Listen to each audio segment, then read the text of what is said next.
Hi, I'm Jer, and these are my Jalopies. This is a project. Here's 1, 2, 3, 4, 5, 6, 7. I have a couple. So I've had this YouTube channel for a while, and I've been posting how-to videos infrequently, but I'm going to start to do a new diary series this year, so you can see kind of the process that it takes to restore each one of these cars. Basically, the theme with all of my cars is nothing over 20. I have nothing over 20, and when I mean 20, I mean the 20th century. So all of my cars were made in the last century, in the 1900s. So I have everything from a 48 all the way to a 2000, but that 2000 was made in December of 1999. So what is a jalopy? Basically, a jalopy is an old car in dilapidated condition. And that pretty much describes all of my cars. Most of my cars are GM except for one.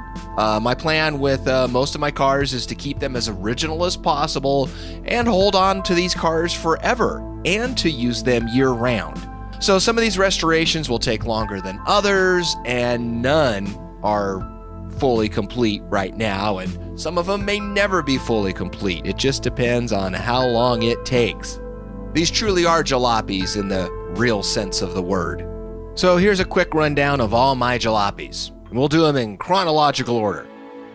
1948 CJ2 Willys Jeep.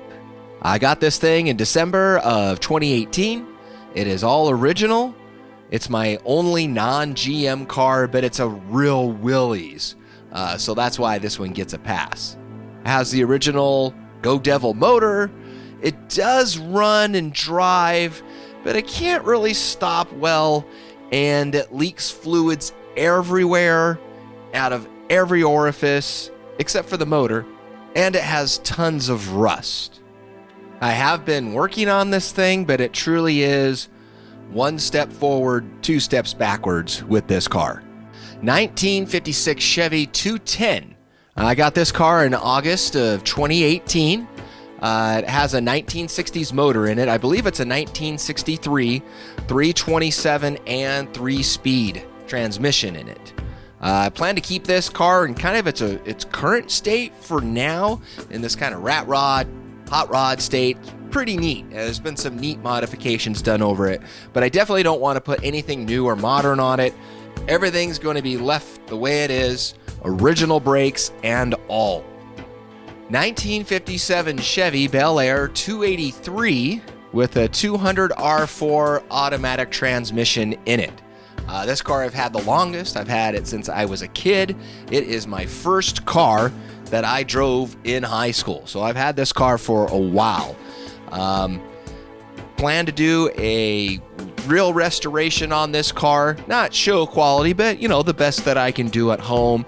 I have changed the motor out on it, but the rest of it will be as original as possible, except for the transmission and the carburetor. 1963 GMC 3/4 ton has the original 305 V6 in it and an SM420 4-speed transmission in it, which is like great for what the Jeep guys love. So this is a nice gearbox in it that I will be able to keep. So I like this truck. It was not the truck I was looking for. I was looking for a Chevy, but I found this GMC and fell in love with it. 1986 Pontiac Fiero SE V6 with a 4-speed manual. This car works well. It is the cheapest car that I have bought and has needed the least amount of work. It is just about in daily driver status. It's super, super close. I can daily drive it, but it does need some more tweaks. It's one of my favorite cars, and I always smile and have a great time when I drive this car. 1987 Chevy Corvette. This is pretty close to being in daily driver status as well. When it's over 100 degrees, I can't drive it because the AC just isn't up to par. I need to tint the windows or something. It smokes a little bit out of the exhaust, but it pretty much is a daily driver now. Okay, then we jump to my newest vehicle, It's a 2000 Oldsmobile Bravada. Got this thing in March of 2015. It was a total hoopty when I got it. It was lowered and everything. So it was pretty beat up and needed to have some TLC to get it back together. It is my main daily driver right now, but I try not to daily drive it so much because it does have a lot of miles on it. I'm getting close to 200,000 miles on this thing, and I want to drive it as little as possible, but most of the things on the car do work. So at the end of each diary series for the year, so for example 2017 for the Corvette, at the end of that year I will post everything that I have spent on the car for that entire year.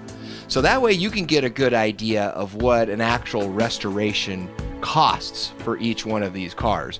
Some are a little bit cheaper, some like the Corvette are way more than I ever honestly expected. So that way you get to see what it's like restoring these cars almost from beginning to end, and you get to see the actual cost of restoring these cars, because I don't know if a lot of people actually include the true cost. Obviously my labor is included in the cost. This is just parts.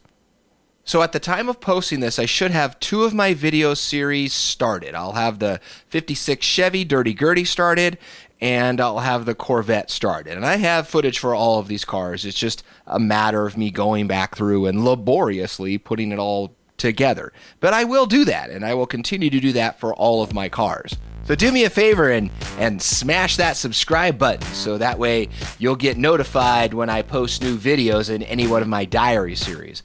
I also do plan to keep posting how-to videos as well, but the way YouTube works now is you actually make 0 money posting how-to videos, because you actually only get money from YouTube if you have at least 1,000 subscribers.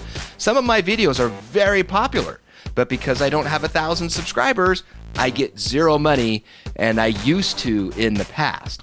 So if you could do me a favor and take a couple seconds and smash that subscribe button, that would really help me out, and it'd help you out too if you want to see more adventures in Jalopy land.